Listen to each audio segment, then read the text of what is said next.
Hello students, welcome to class again. అయితే నిన్న మనం ఎలక్ట్రిక్ కరెంట్ అనే టాపిక్ని స్టార్ట్ చేశాం. అయితే ఈ ఎలక్ట్రిక్ కరెంట్ గురించి నిన్న కొన్ని విషయాలు మనం నేర్చుకున్నాం. ఏంటా విషయాలు అనంటే, ఒక కండక్టర్లో ఎలక్ట్రిసిటీ లేదా ఎలక్ట్రిక్ కరెంట్ పాస్ అవ్వాలి అనంటే ఆ కండక్టర్లో ఎలక్ట్రాన్స్ అనేవి ఆర్డర్డ్ మోషన్లో ట్రావెల్ అవ్వాలి. అలాగ అవ్వాలంటే బల్బుకి, స్విచ్కి, బ్యాటరీకి మధ్యలో కనెక్ట్ చేసే వైర్ అదొక కండక్టర్ అయి ఉండాలి. అండ్ బ్యాటరీ తప్పకుండా కనెక్ట్ అయి ఉండాలి. బ్యాటరీ కనెక్ట్ అవ్వకపోయినా కనెక్ట్ చేసిన వైర్ ఏదైతే ఉందో, ఏ మెటీరియల్ అయితే యూజ్ చేసామో అది కండక్టర్ కాకపోయినా, ఈ రెండిట్లో ఏదైనా ఖచ్చితంగా కంపల్సరీగా ఎలక్ట్రిక్ కరెంట్ అనేది పాస్ అవ్వదు. అంటే ఎలక్ట్రాన్స్ అనేవి ఎనర్జీని ఫ్రమ్ బ్యాటరీ టు బల్బ్ వరకు మోసుకొని వెళ్తున్నాయి. ఇది ఫస్ట్ సంగతి మనం నేర్చుకున్నాం. అండ్ ద సెకండ్ థింగ్ ఏంటంటే, ఆ ఎలక్ట్రాన్స్ ఎలా వెళ్తున్నాయి? In a line, in an ordered motion, ఒక లైన్లో వెళ్తున్నాయి. అలాగా ఎలక్ట్రాన్స్ లైన్లో వెళ్తూ ఎనర్జీని సోర్స్ నుండి బల్బ్ వరకు ఎలక్ట్రాన్స్ మోసుకొని వెళ్తాయి.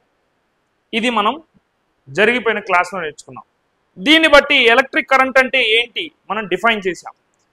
Electric current is nothing but the ordered motion of electrons in a specified direction. Electrons are moving in an ordered motion. ఒక ఆర్డర్డ్ మోషన్లో మూవ్ అవుతా ఉన్నాయి. ఎటు పడితే అటు మూవ్ అవ్వట్లేదు, ఒకటే స్ట్రైట్ లైన్లో మూవ్ అవుతా ఉన్నాయి. అదే ఎలక్ట్రిక్ కరెంట్ అంటే అని మనం నిన్న నేర్చుకున్నాం, ఇంతకుముందు క్లాస్లో నేర్చుకున్నాం. ఇప్పుడు we're going to derive a formula for electric current. Electric కరెంట్కి ఒక ఫార్ములా ఇవ్వాలంటే ఆ ఫార్ములా ఎలా ఉంటుంది అనే దాన్ని మనం ఈరోజు డిఫైన్ చేయబోతున్నాం. Electric current is defined as the amount of charge crossing any cross section of the conductor in 1 second. Electric current అంటే ఏంటి? ఇది ఒక క్రాస్ సెక్షన్ ఏరియా. ఈ క్రాస్ సెక్షన్ ఏరియా గుండా, అంటే కండక్టర్ లోపల ఒక డోర్ ఉందనుకోండి, ఆ డోర్ ఉన్న ప్రదేశం అంతా ఒక క్రాస్ సెక్షన్ ఏరియా అనుకోండి. ఆ ఏరియా గుండా ఎన్ని ఎలక్ట్రాన్స్ వెళ్తున్నాయి ఒక్క సెకండ్లో? At 1 second time, in 1 second, how many charges are being flown through the cross section అనేదే ఎలక్ట్రిక్ కరెంట్. ఇక్కడ చూడండి, Q is equal to amount of charge passing through cross section area లేదా crossing through cross section area. T అంటే time interval. So totally I equal to Q by T. I equal to Q by T. The formula is derived. So this is the formula for electric current. Nothing but the charge flowing through any cross section area of conductor in 1 second. ఒక్క second లో ఈ cross section area గుండా ఎన్ని charges వెళ్తున్నాయి అనేదే electric current యొక్క definition. అయితే దాని నుండి మనం డిరైవ్ చేసిన ఫార్ములా, Q అనేది చార్జ్, క్రాస్ సెక్షన్ నుంచి పాస్ అవుతున్న చార్జ్ అమౌంట్, T అనేది time interval, I equal to Q by T. అయితే దీని యొక్క యూనిట్స్ ఏంటి? SI unit of electric current. We usually use the SI unit for electric current. Electric కరెంట్కి మనం SI unit use చేస్తాం. ఆ SI యూనిట్ ఏంటిది అంటే 1 కూలుమ్. Q అంటే చార్జ్, చార్జ్ని కూలుమ్స్లో లెక్కేస్తాం. Q is equal to 1 coulomb and T is equal to 1 second. 1 coulomb per 1 second is equal to 1 ampere. 1 ampere is the SI unit of electric current. 1 ampere is the SI unit of electric current. అయితే 1 కూలుమ్ అంటే ఎంత? 1 second అంటే ఎంతో మనకు తెలుసు. మరి 1 కూలుమ్ అంటే ఎంత? 1 కూలుమ్ అంటే 6.625 ఇంటూ 10⁻18. అయితే ఈ కరెంట్ వాల్యూ ఎంత అనేది మనం ఎలా కనుక్కుంటాము అని అంటే ఒక యామీటర్ లేదా మల్టీమీటర్, ఈ రెండు ఏంటివి అని అంటే మెజరింగ్ ఇన్స్ట్రుమెంట్స్.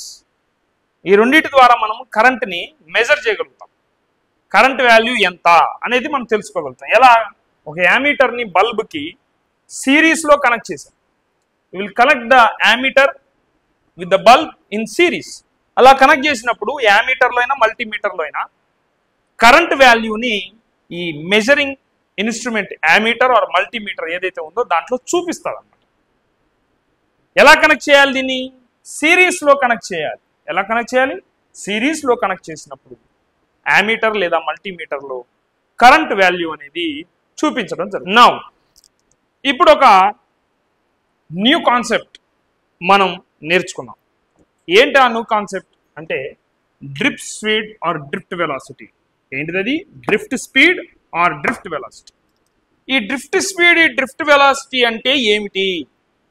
ఇంతకుముందు మనం నేర్చుకున్నట్లు ఎప్పుడైతే కండక్టర్ బ్యాటరీకి కనెక్ట్ అవ్వదో అప్పుడు ఎలక్ట్రాన్స్ అనేవి బ్యాటరీ లోపల ఎటు పడితే అటు తిరుగుతూ ఉంటాయి. అవి ఎటు పడితే అటు తిరుగుతూ ఉంటాయి, కంటిన్యూగా తిరుగుతూనే ఉంటాయి. అయితే ఇవి ఎటు పడితే అటు తిరుగుతున్నప్పుడు ఏం జరుగుతుంది, ఆ తర్వాత ఏం జరుగుతుంది అనే విషయాన్ని మనం ఇప్పుడు నేర్చుకున్నాం. ఎటు పడితే అటు తిరుగుతున్నప్పుడు ఒక క్రాస్ సెక్షన్ ఏరియా గుండా ఎన్ని ఛార్జెస్ వెళ్తున్నాయో అన్ని ఛార్జెస్ వస్తూ ఉంటాయి. లెఫ్ట్ టు రైట్ ఎన్ని ఛార్జెస్ వెళ్తున్నాయో రైట్ టు లెఫ్ట్ కూడా అన్నే ఛార్జెస్ వస్తుంటాయి. కాబట్టి net charge is equal to zero అనేది మనం నేర్చుకున్న సంగతి. ఆ తర్వాత నెట్ ఛార్జ్ జీరో అయినప్పుడు అర్థం ఏమిటి అంటే కండక్టర్ అనేది బ్యాటరీకి కనెక్ట్ అవ్వలేదని అర్థం. ఇప్పుడు కండక్టర్ని బ్యాటరీకి కనెక్ట్ చేసాం. బ్యాటరీకి కనెక్ట్ చేసినప్పుడు ఒక ఎలక్ట్రిక్ ఫీల్డ్ అనేది ఫామ్ అవుతుంది. ఏం ఫామ్ అవుతుంది? ఎలక్ట్రిక్ ఫీల్డ్ అనేది ఫామ్ అవుతుంది. ఈ ఎలక్ట్రిక్ ఫీల్డ్ ఏం చేస్తుంది అంటే ఒక ఎలక్ట్రిక్ ఫోర్స్ని తయారు చేసి లోపల పెడుతుంది. It creates an electric force. ఆ ఎలక్ట్రిక్ ఫోర్స్ ఏం చేస్తుంది అంటే ఈ ఎలక్ట్రాన్స్ ని తోస్తుంది అన్నమాట. It will push the electrons towards a particular direction.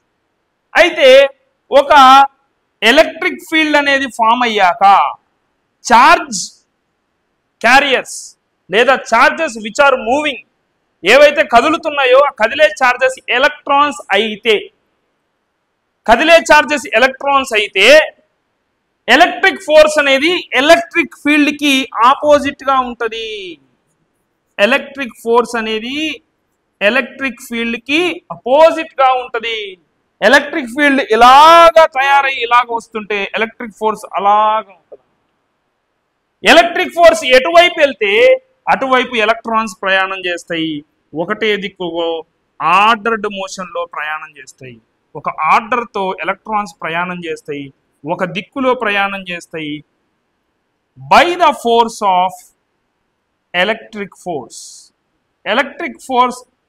ఆ ఎలక్ట్రాన్స్ మీద అప్లై చేస్తున్న ఫోర్స్ వలన ఈ ఎలక్ట్రాన్స్ అనేవి ఒక దిక్కులో ఒక స్పెసిఫైడ్ డైరెక్షన్ లో ఒక ఆర్డర్డ్ మోషన్ లో క్యూ లైన్ లో నడుచుకుంటూ వెళ్ళిపోతాయి అన్నమాట. ఇప్పుడు ఎలక్ట్రాన్స్ అనేది ఒక ఆర్డర్డ్ మోషన్ లో ఒక స్పెసిఫైడ్ డైరెక్షన్ లో due to the force of electric field, due to the force exerted by the electric field create చేసి పంపిన ఎలక్ట్రిక్ ఫోర్స్ వలన ఒక డైరెక్షన్ లో ఈ ఎలక్ట్రాన్స్ అనేవి మూవ్ అవుతున్నాయి. అయితే నేను ఒక ఎలక్ట్రాన్ అనుకున్నాను. నేను ట్రావెలింగ్ స్టార్ట్ చేశాను. వెళ్తున్నాను. ఐఎమ్ గోయింగ్ వెళ్తున్నాను. ఫస్ట్ స్టార్ట్ అయినప్పుడు కొంచెం స్పీడ్లో ఉన్నాను. కొంచెం ముందుకు వెళ్ళాక నా స్పీడ్ పెరుగుద్ది కదా, ఇంకొంచెం ముందుకు వెళ్ళాక నా స్పీడ్ పెరుగుద్ది కదా. దానినే యాక్సిలరేటింగ్ అంటాం. స్పీడ్ పెరగటం. నేను యాక్సిలరేట్ అవుతానా లేకపోతే ఒకటే స్పీడ్లో వెళ్తానా? ఒక కండక్టర్లో ఎలక్ట్రాను స్పీడ్ పెంచుకుంటూ వెళ్తుందా లేకపోతే ఒకటే స్పీడ్లో వెళ్తుందా? ఆ ఎలక్ట్రాన్ యొక్క స్పీడ్ని ఇక్కడ మనం drift speed or drift velocity అని అంటున్నాం. ఎలక్ట్రాన్ యొక్క స్పీడ్ ఏమవుతుంది అని మనం ఇక్కడ నేర్చుకోవడానికి ప్రయత్నించాలి. కండక్టర్లో ఎలక్ట్రాన్స్ మాత్రమే కాదండి, ఎలక్ట్రాన్స్తో పాటు ఫిక్స్డ్ పాజిటివ్ అయాన్స్ కూడా ఉంటాయి. ఏముంటాయి? ఫిక్స్డ్ పాజిటివ్ అయాన్స్ కూడా ఉంటాయి. ఈ ఫిక్స్డ్ పాజిటివ్ అయాన్స్ ఎక్కడికి వెళ్ళవు, అలాగనే ఒక దగ్గర నిలబడి ఉంటాయి. అవి ఎటు కదలవు, ఇటు కదలవు, అటు కదలవు, ఇటు కదలవు, ఎటు కదలవు, ముందుకెళ్ళవు, వెనక్కెళ్ళవు, పైకెళ్ళవు, కిందకెళ్ళవు, ఒకటే చోట ఇలాగే ఉంటాయి. ఇలాగే ఒకటే చోట ఉన్న పాజిటివ్ అయాన్స్ని ఎలక్ట్రాన్స్ ట్రావెల్ చేస్తూ ఉంటాయి కదా. ఈ ట్రావెల్ చేసి ఎలక్ట్రాన్స్ వచ్చి గుద్దుకుంటాయి. ఫస్ట్ ఒక ఎలక్ట్రాన్ ఇక్కడ నుంచి స్టార్ట్ అయింది, వెళ్తూ వెళ్తూ వెళ్తూ వెళ్తూ వెళ్తూ ఇక్కడికి వచ్చి ఇక్కడ గుద్దుకున్నప్పుడు ఏమవుతుంది? కింద పడిపోద్ది, ఆగిపోద్ది. It will come to halt. ఆగిపోతుంది ఎలక్ట్రాన్, కింద పడిపోతుంది, మరలా లేస్తుంది, మరలా ప్రయాణం చేస్తుంది, మరలా అక్కడ పెద్ద బండరాయిలాగా పాజిటివ్ అయాన్ ఉంటుంది, దానికి మళ్ళా గుద్దుకుంటుంది, మళ్ళా కింద పడుతుంది, మరలా లేస్తుంది, మళ్ళా వెళ్తుంది. ఎందుకు మళ్ళా లేస్తుంది? ఎలక్ట్రిక్ ఫోర్స్ దాన్ని ఏం చేస్తూ ఉంటుంది? తోస్తూ ఉంటుంది. ఎలక్ట్రిక్ ఫోర్స్ తోస్తుంటుంది. ఈ ఎలక్ట్రాన్ గుద్దుకొని కింద పడ్డా మళ్ళా లేస్తుంటుంది. At every interval of time electron ఈ పాజిటివ్ అయానికి గుద్దుకుంటుంది, కింద పడుతుంది, లేస్తుంది, ముందుకెళ్తుంది, గుద్దుకుంటుంది, కింద పడుతుంది, లేస్తుంది, ముందుకెళ్తుంది. అలాగా ఎవ్రీ ఎలక్ట్రాన్ కూడా పాజిటివ్ అయానికి గుద్దుకుంటుంది, కింద పడుతుంది, లేస్తుంది, వెళ్తుంది. ఇలాగ కంటిన్యూషన్గా జరుగుతూనే ఉంటుంది, కంటిన్యూస్గా జరుగుతూనే. ఇలాగ జరిగి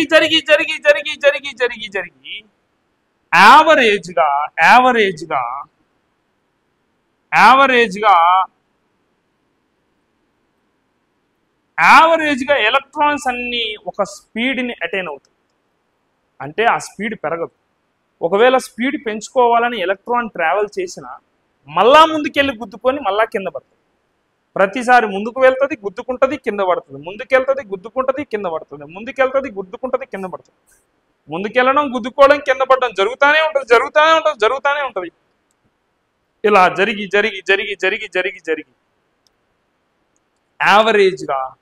యావరేజ్ స్పీడ్ అనేది ఎలక్ట్రాన్స్ అన్నిటికీ అటెండ్ అవుతుంది.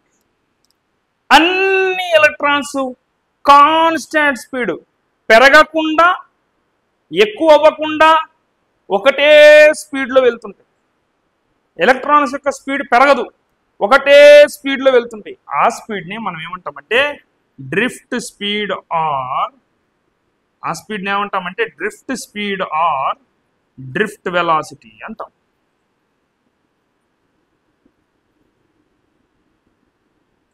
అంటే డ్రిఫ్ట్ స్పీడ్, డ్రిఫ్ట్ వెలాసిటీ అంటే ఏంటి?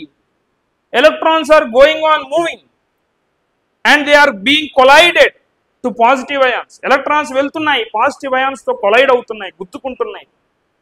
And they are coming to an halt, అంటే కింద పడిపోతున్నాయి, మళ్ళా లేస్తున్నాయి, ముందుకెళ్తున్నాయి, గుద్దుకుంటున్నాయి, మళ్ళా కింద పడిపోతున్నాయి, లేస్తున్నాయి, ముందుకెళ్తున్నాయి, గుద్దుకుంటున్నాయి, మళ్ళా కింద పడిపోతున్నాయి, లేస్తున్నాయి.